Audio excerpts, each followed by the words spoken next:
Abrahama, Isaac et Yakobo. Nzambe ya bato mabe basakoli.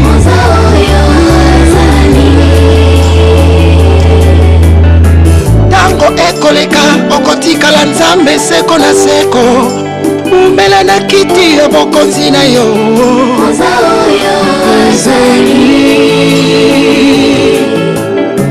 Tika banjelu basangana na biso bato yaya. Tomatisa masanjoli. Tomatisa masanjoli. Zambia isembi vuya vuya Zambia kumbwani mugeto kungeto mumamo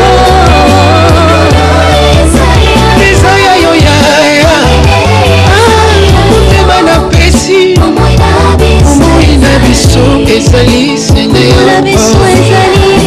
osimba mwene na yo osimba mwene na yo sope tongenga lokola yo tomatana moko Yesu Kristo serangana ngenga lokola monsoto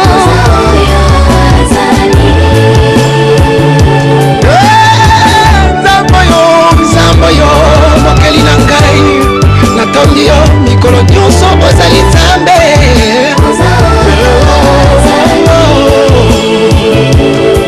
na kiti ya bokonzi na yo umela seko na seko elongaranga Nzambe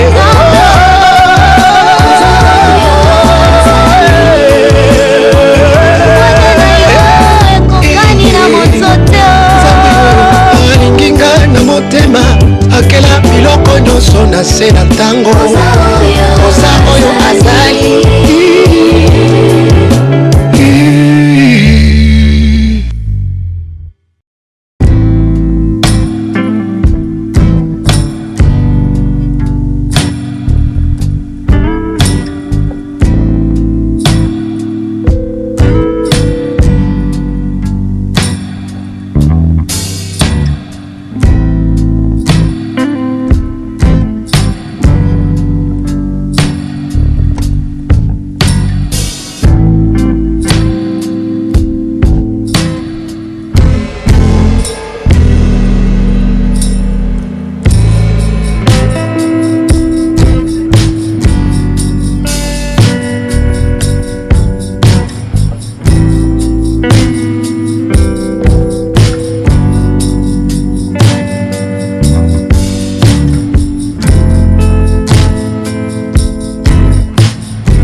Peuple de Dieu, shalom à tous ceux qui nous suivent partout dans le monde entier, que Dieu vous bénisse richement et que Dieu bénisse tous les peuples de Dieu des mystères du rocher, bisika nyonso boza nzamba lola Yesu Masi à Nazareth à Salabio Bolamu et napesi merci na pasteur Olivier Mutombo de la communauté chrétienne mystère du rocher tika nzambe apambola yo papa Salabio Bolamu nzamba pambola pe bandeko nyonso o bazora libakwa malamu ya kozwa tanga bango ya kolanda mystère du rocher et nzamba pambola bate nyonso o bate akabiso bakambaka biso na mystère du rocher nzamba lola Yesu Masi à Nazareth asala biso nyonso bolamu alléluia bien-aimé tozolobela sur la sainte seine Tokotanga na Matthieu chapitre 26 verset 26 à 28 et puis tokotanga na 1 Corinthiens chapitre 11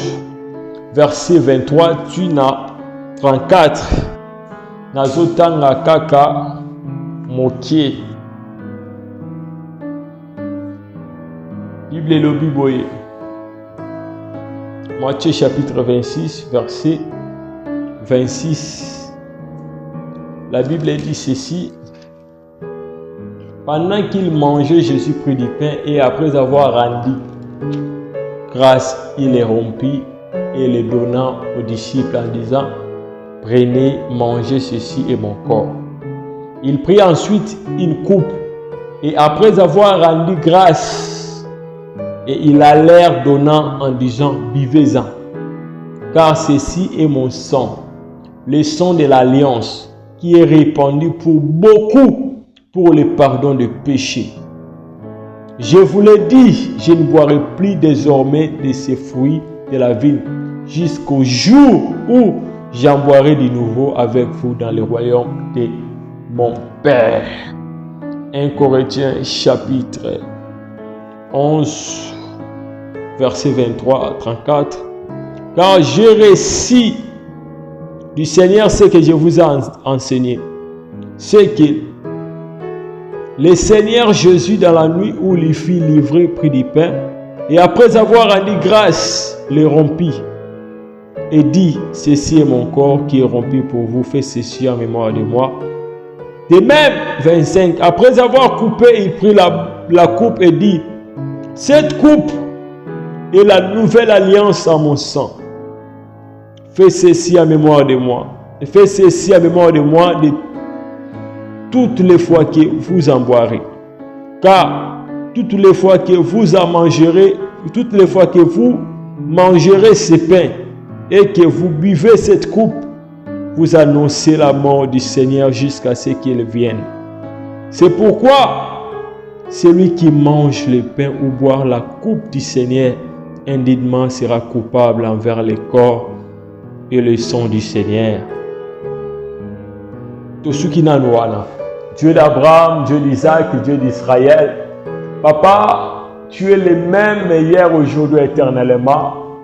Papa, totiki moma ona maboko na molimo mo santunda loba, molimo mo santunda kamba, molimo mo santunda tambwisa, molimo mo santunde à orienter biso Seigneur. Nous ne voulons pas faire des choses selon manière na biso, selon volonté na biso. Mais nous voulons faire des choses selon ta volonté. Yonde loba, peuple na yo ezala bénéficiaire ya liloba oyo kobima na pokwa lelo na kombo na Yesu Kristo wa Nazareth. Leske mutu moko apambwama, mutu moko a bénéficier, molio mosanto asala mosala na ye na kombo na Yesu Kristo wa Nazareth. Amen. Bien-aimé Sainte-Seine. Bien-aimé, Sainte-Seine est un repas institué par le Seigneur à la veille de la crucifixion pour commémorer son œuvre à la croix. Et si quand tu tangi dans Matthieu chapitre 26, verset 28 à 28, verset 26 à 28, Bible ezotalisa biso yambo Yesu Masia amatane kulusu yambo mokonzi ya bakonzi akende ko accomplir wezalaki mission na ele kulusu. Bible zoloba asangisaki bayekoli, asangisaki bango pe aliaki na bango esika moko, asangisaki asangalaki na bango pe alingaki ko sangana na bango to pe kolia na bango esika moko. Bible zoloba ke Yesu Masia azwaki lipa akati a rendre grâce pa tata balobi akati yango bandi kopesa na ba disciple ebisi bango bolia abi o ezali nzoto nanga balobi. Ensuite azwi o ezalaki coupe apesi bango balobi arandaki grâce pa tata et puis apesi bango alobi oyo bomela ezali makila nangai, makila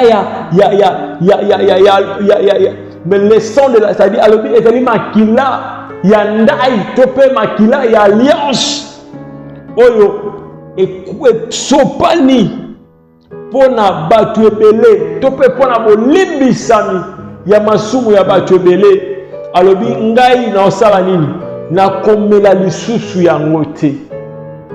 Yesu ozoloba que non, je ne boirai plus jamais de ce fruit de la vigne. Abib, jusqu'au jour où j'en boirai du Abib, jusqu'à ce que na komelango lisusu na bino na royaume ya tata. Bien aimé, tozolobe la sainte scène.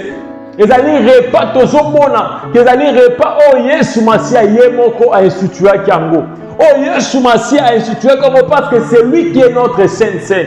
Donc dans le sainte scène ezali Yesu Masia Nazareth. Ezali nzoto pe ezali makila ya Yesu Masia. Parce que na sainte scène tu participeras na des services, tu vas participer na service ya kolia nzoto ya Yesu et deuxièmement tu vas participer na komela makila ya Yesu Masia.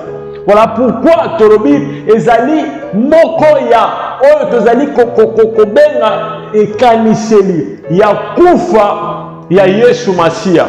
Tozo kanisa lolenge nini mwana moto mosala oyo asalaki na ngomba na Golgotha pona bolimbisi ya masumu na biso, pona bolimbisi ya masumu ya peuple de Dieu o bazolandanga na kati ya mystère du rocher, pona bolimbisi ya masumu ya benyonso o barozwa libaku ya malamu ya kondimela Yesu Masia comme Seigneur, Père Sauveur personnel. Voilà pourquoi, bien aimé, Sainte Seine, ezali eloko ya masekite, ezali otobengi nzoto ya Yesu Masia, otobengi makila ya Yesu Masia, ezali mission tope musala munene o Yesu asalaki na ngomba na Golgotha.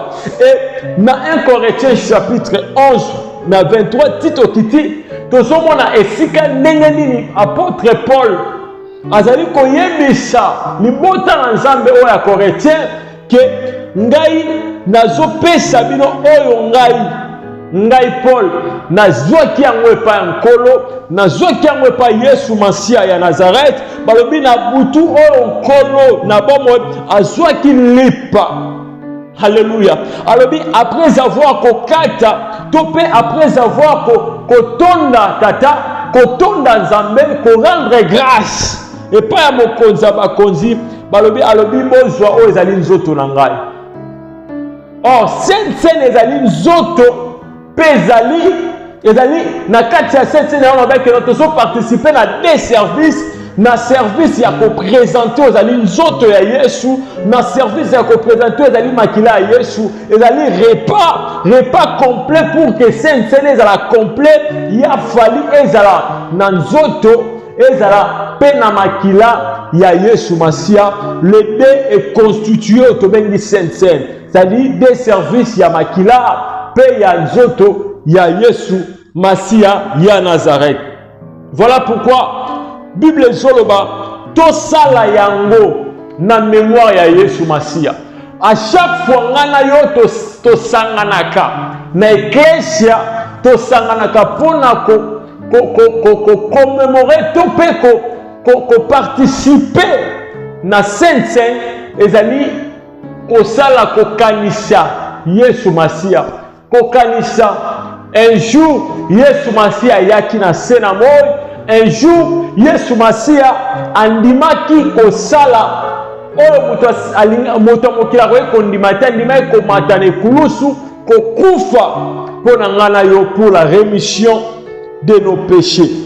Voilà pourquoi lorsque tozotanga Bible ezoloba ke ezali namoni eza na des aspects oyo ya batu tango en lisant ce passage tozomona eza na des aspects ya batu o nini basengeli komela o ezali tobenga yango elambo, c'est-à-dire sainte scène ya Nzambe.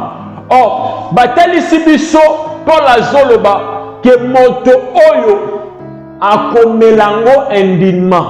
Or mutu akomela yango indimement c'est que ezali moto oyo azali kotambola correct te na liloba nzambe. Paul alobi nini? Alobi, c'est pourquoi, 27, celui qui mangera le pain ou boira la coupe du Seigneur indûment sera coupable envers le corps et le sang du Seigneur. Paul azoloba moto oyo akomela to pe moto oyo akoparticiper na Sainte Seine indûment, c'est-à-dire tant moto aza digne te. Autant que mon indigne, c'est-à-dire moto oyo aza digne te, c'est-à-dire quelqu'un ou peut-être à vivre dans des autres. Moto à vivre non pas à la conformité à l'Ilobanazambe, mais babenye indigne, tope moto oyo à sosoli angote. Moto oyo azali abongite. Or, pour que moto amela makila Yesu, amela alliance à Yesu, et sengela azala digne. Alléluia. Et sengeli na mutuana azala digne. Akozala digne na ndenge nini? Et sengeli na mutuana atambola na kobanga nzambe. Mutuana atambola à la conformité à liloba na nzambe. Oh, non pas cet exemple, il y a muto aza indigne. Mais même muto azo vivre na kati na masumu. Muto azo vivre na kati na ekobo. Muto azo vivre na kati na lokuta. Muto azo vivre peut-être na lolenge lilobelobite. Lelo c'est le contraire. Tout le monde a mutu avandaka na kati azo vivre na kati ya fornication. Azo vivre na kati ya adultère. Azo vivre na kati ya makambo mabe. Mais dimanche yo ana ki amene l'âme. Yaya nazoloba na papa maman ndeko moko azolandanga.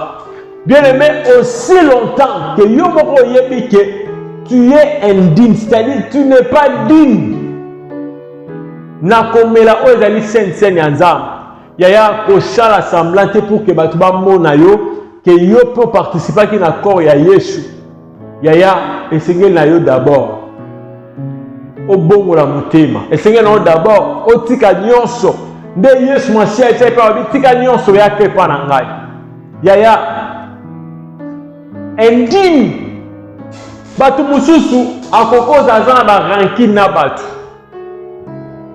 Azana ba ranki na batu me yewana ne lamu puku ayoko mela. Yaya on ne se manque pas de Dieu.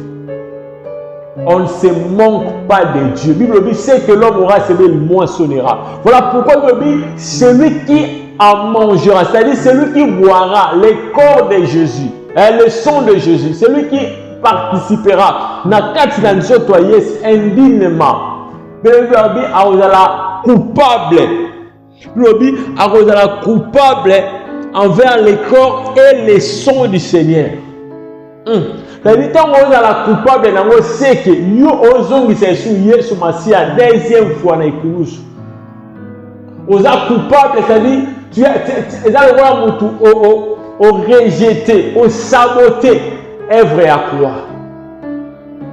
Oh Jésus-Christ de Nazareth a maté pour la deuxième fois. Jésus-Christ ne sera plus crucifié encore pour la masumu à mutu. Voilà pourquoi Yaya, yo oyo, on dit là Jésus comme Seigneur et Sauveur. Yo oyo, oyebi ke Yesu Masi azan nzambe, yaba nzambe nyonso.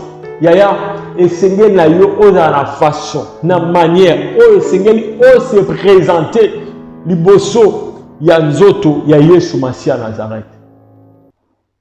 Ne participe jamais Yaya, na kati na nzoto na Yesu Masi ya indignement. So yebi ke ozo vivre non na libala ya rato fanda ke oyebi ke obabala yote obala te ozo vivre na kati ya vie moko des autres. Papa maman na conseiller yo vaut mieux pour na yo pour participer na Sainte Seine ko ça assemblate. Bible eloba Hébreux chapitre 13 verset 8 que non Dieu est le même hier aujourd'hui éternellement. Il y a ceux qui nous ont le même hier aujourd'hui éternellement pour bénir. Ceux qui ont le même hier aujourd'hui éternellement pour punir. Alléluia.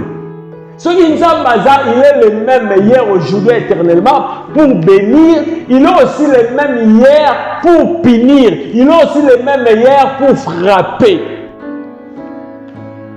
Dieu n'a pas changé. Zamba changé. Le lenga zalaki n'attend pas apôtre. Le lenga zalaki n'attend pas prophète. Aza le lenga moko aza lelo. Dieu reste Dieu. Alléluia. Paul a le bango bien.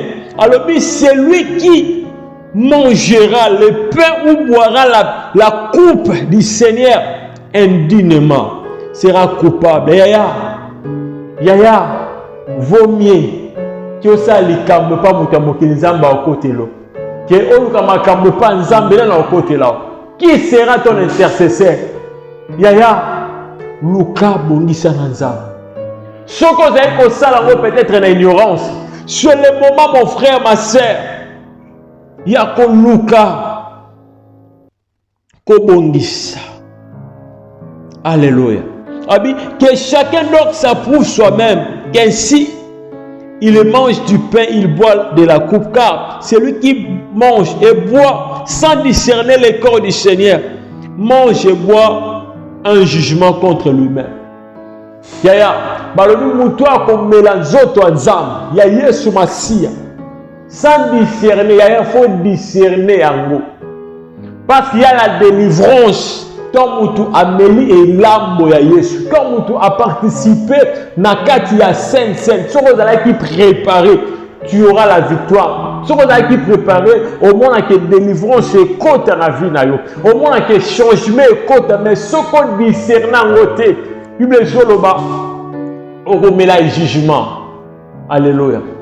Et ce qui moutou, la première chose, c'est que ce qui moutou, on met là sans discerner, c'est-à-dire sans on met là indignement aux coupables. Deuxièmement, sans discerner, on met là le jugement. Yaya. Jugement, ils ont se présenter comme l'avocat. Jésus-Christ peut se présenter comme l'avocat auprès du Père pour qu'il s'amène pour qu'il soit justifié, pour qu'il soit victoire. Mais ce qui est, Zambenda zo jugé yo, nani oyo bima magistrat to pas avocat vinal, personne.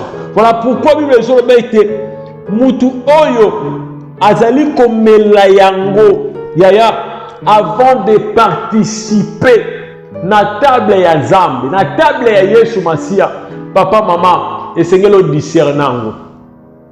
Lelo batobele bakomisango pulaye. Mutu akula te akei comme la communion. Ameli pour que bato mon ameli.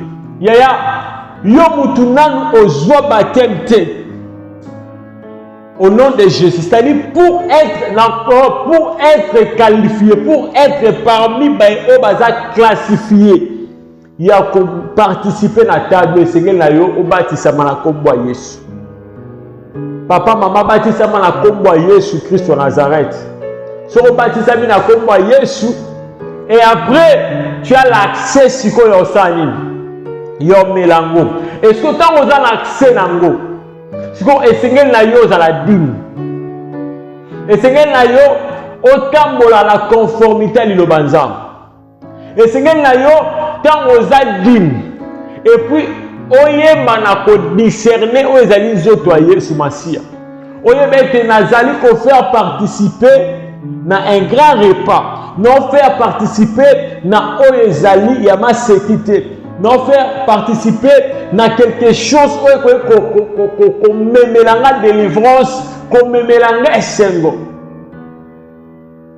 Parce que mutu oyo a participé dans nzoto ya Yesu Masia a discernango. Yaya olé amela jugement, azomela esengo, azomela délivrance, azomela élévation, azomela kimia katinaye, azome la liberté. Alléluia. Paul azolo balobi moto o akomelango indima sans discerner mais le jugement. Et yoka conséquence. Yo muto monango kaka kena melese lokote ah na kena mela bakomi msusu akomisi yango lokola tourner to pe coupe d'Afrique to coupe du monde akenda mela ya catholique akenda mela ya protestant akenda mela ya ba église méthodiste akenda komela ya ba néo-apostolique akenda komela partout ya yeba oza komela jugement yaya luka ondimela Yesu pe oza la participant oza baptême ya solo baptême ya kombo na Yesu okufi na ye po seku na ye et c'est à ce temps-là tu as eu l'accès yosani ya ko participer na Sainte-Seine. Alléluia. Ya ko participer na Sainte-Seine parce que soki osaleli kaka kiyo osaleli kaka connaissance na yo. Bible dit mon peuple est détruit par faute de connaissance. Mon peuple est détruit. Mon peuple est détruit par manque de connaissance. Et belé batulelo, bo kanga batu bandoki. Bo kanga que peut-être non qu'on a biso. Peut-être tata moi si ya yo moko zandoki, tata moi si ngalité, c'est toi. Yo moko za sorcier, yo moko za sorcière ya vu na yo. Pourquoi? Parce que au yébité peut-être au participant à Sainte-Seine indignement, au participant à Sainte-Seine na kati ne kombo, au participant à Sainte-Seine na kati ya makambo mabe yo participant. Voilà pourquoi yo ka résultat. Bible c'est pour cela il y a parmi vous beaucoup d'infirmités et de malades et c'est un grand nombre sont morts. Alléluia. Si nous nous jugions nous-mêmes et nous ne serions pas jugés, quand nous jugeons, nous sommes châtiés par le Seigneur afin que nous ne soyons pas condamnés avec le monde. Bien aimé, et dans la batebele, makamuna yo kufa okanga bandoki. Yaya, soki sinango ezali parce que au participa na Sainte-Seine sans pourtant discernango, sans pourtant ozala digne. Ya komelango osalango. Voilà pourquoi je mona makambo bezo simbate na vie na o. Okanga bandoki mendoki za yo moko. Yaya, c'est le moment ya ko se repentir. C'est le moment ya ko régler makambo na liboso nzambe. C'est le moment ya ko zonga na se ya makola Yesu Masia. Ya ko zonga pe akolela nzambe. Nzamba lola aza nzambe otobenga kombo le Dieu de la miséricorde. Zambo sala mama moko bolam, zambo sala papa mo bolam. Ndeko nange siko zoyo kanga. Papa mama, nazo yebisa yo, yaya. Eza ba souffrance mususu bazo vivre lelo, eza mutu mususu encore kufa physiquement mais akufi spirituellement. Makamno nyonso kufa pourquoi? Cause nango ezali parce que au participer dans notre encore on a repas ya Yesu Masia Nazareth indignement sans discerner ango. Voilà pourquoi on a des conséquences à ma camusous. Yaya, c'est le moment. Nous le dit Jésus-Christ est le même hier aujourd'hui éternellement. Zambo wana za capable ya olimbisa yo. Aboya ka moto te ato sali mabende nyonso. Akobenya yo lelo. Bien-aimé oyepa na ye. Abongo loko wa mon Christ. Répands-toi mon frère, répands-toi ma sœur. Kolo Yesu aboya ka moto te. Hata yo sali mabende nyonso. Hakobenga yo solo oya epai na ye. Hakobongola yo koma mosantu. Azali koluka bampate na ye. Babunga kikala na kachalo pango. Okozonga. Bien-aimé zonga. Yambola. Yesu Masia robikisa yo. Sainte-Seine. Ezali lipanangu bate oto liaka. Yaya ezali nzoto. Pe makila ya Yesu Masia. Bien-aimé, ko discerner yango ezali moko ya ko valoriser ko yeba importance ya œuvre ya croix, ko yeba importance ya makila pe ya nzoto ya Yesu Masia. Makila ya Yesu Masia ezali très importante pour na ko longola masumu ya batu. Makila ya Yesu Masia nde longola masumu na yo, nde lelo bengani mwana nzambe. C'est parce que musala wana Yesu ah, salaki na ngomba ya kulusu. Voilà pourquoi tant que tu jouaka mbela ya ko participer na Sainte-Seine, c'est juste pour commémorer, pour na kokanisa mosala kitoko, mosala malonga, mobali ya libala Yesu Masiya asalaki na ngoma ya Golgotha. Ceux qui les lotos a sauvés, c'est à cause de cette œuvre de la croix. Tika nzamba pambola ndeko moko, tika nzamba sunga ndeko abungaki nzela, ndeko oyo ayebaki importance, ndeko oyo ayebaki valeur ya sainte ayebango. Nzamba pambola yo, nzamba sunga papa moko mama moko, yaya, c'est le moment ya ko arranger, ya ko vivre en ordre, et à ce moment-là, nzamba lola à kopambola, parce qu'il y a des bénéfices, il y a des bénédictions liées nakata sainte ceux qui mutu atamboli malamu to pe mutu ameli yango na lolengi ya malamu, il y a la guérison, il y a la victoire, il y a la délivrance. Zamba pambola yo, soyez bénis au nom de Jésus-Christ de Nazareth. Bye bye.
Isake Yakobo Nzambe ya bantu mabe basakoli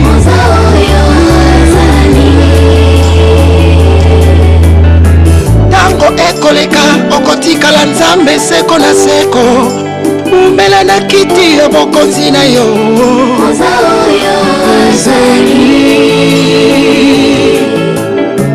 Tika banjelu basangana na biso bato yaya Tomatisa masa joli Tomatisa masa joli Zambia isemi Fuya Nzambi Kumbwani mureto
nyonso na se na ntango koza oyo azali